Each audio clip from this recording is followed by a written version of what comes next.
I was privileged to serve as the chairman of the subcommittee 2008 and 2009 on the economic meltdown. I was one of the members, 3 of us governors and some other members with Mr. President as chairman.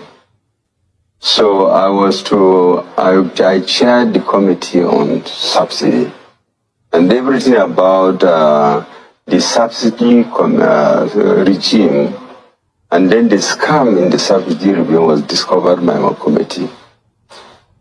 And of course, since then, recommendations were made, which unfortunately were never implemented.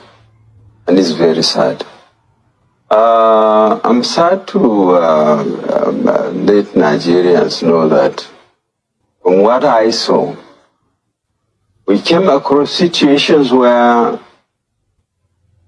subsidy was claimed on pipelines that never existed. You just claim that I would have pumped X amount of, either finished products or crude, maybe from Kaduna, I mean from Warri to Kaduna.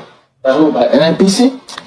Making this claim? Of course, who else is doing it? Oh dear. Those that pump and those that are in the subsidy scam, they just fill papers, invoices, and they claim subsidy on it. In fact, there was an instance of a pipeline that was supposed to exist between Lagos and Warri.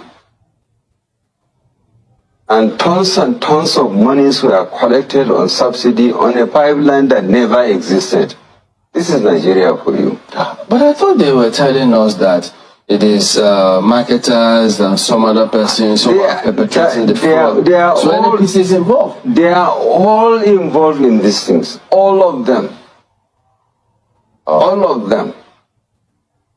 And I must sadly also report that, you see, Nigeria subsidy, if it's that part of it that is actually goes for the subsidy, we go on subsidizing sub-Saharan Africa and Central Africa because the bulk of these products are smuggled out of this country.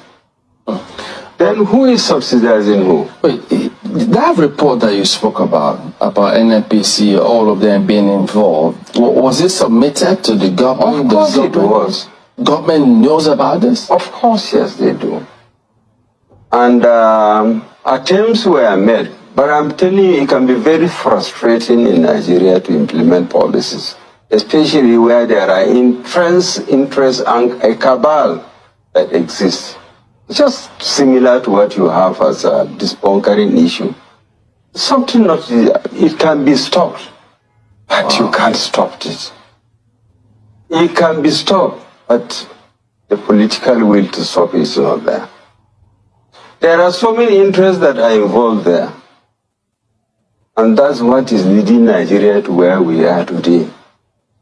But at a point in time during Jonathan regime, I know we hardly were pumping up to 1 million barrels a day. And the prices kept crashing. Then how do you manage the economy that is dependent on oil? So the subsidy regime, like I said, should have gone way back in 2012, 2013. Should have gone.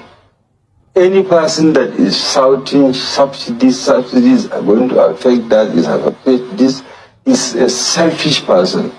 A person who is connected to the scammers that are killing this country. What you said is very shocking to a lot of Nigerians. Much as say you are sad to tell, but yes, it's important that Nigerians know. And that means that all this while, the previous government and previous governments have been lying to Nigerians about this subsidy matter. I think so. They didn't have the political will to take the decisions to remove it. All this, they say, IMF is pushing us, IMF is that, World Bank is, that is not the issue. In fact, I have one of my friends who is in the oil industry. We traveled to China with him, one of the presidents of Nigeria. He told me, my brother, because we were discussing the subsidy issue, say, I'm a member of the economic team of Mr. President. And when I went for a meeting, I told him, Mr. President, I called him by the side. I said, Mr. President, please remove this subsidy. He said, we are tired of making money. What? Yes, I'm telling you to God Almighty. He said, we are tired of making money, Mr. President. Remove this subsidy. Because he is a patriot and he has seen the scams that are going on there. Goodness. And he told me, he's alive today. Oh. Won't your friend then say that they were tired of making money? They are tired of understanding the scam. So did they tell you, why didn't the president go ahead and remove it? Because if he had that first-hand information, he should have acted, the former president. I'm sorry, my brother. The president may not have done it because of the entrenched interest. It could even be at the risk of his life. But at least the president of Nigeria is adequately protected. If I were him, I would have bitten the bullet and taken the decision. So, yeah. Let hell fall, because the poor man out there is suffering and dying of hunger. Yeah, and we are busy feeding on them in collaboration with foreigners. But the risk of his life may not be tenable because he's very well protected as president. Yes, so I'm just wondering. Probably, I mean, the whole thing was maybe shrouded in something very cloudy that you cannot understand. Because why are you a worker? Why are you? You are there to take decisions on a daily basis. And this decision can be right or wrong. You have the right to take those decisions. And you see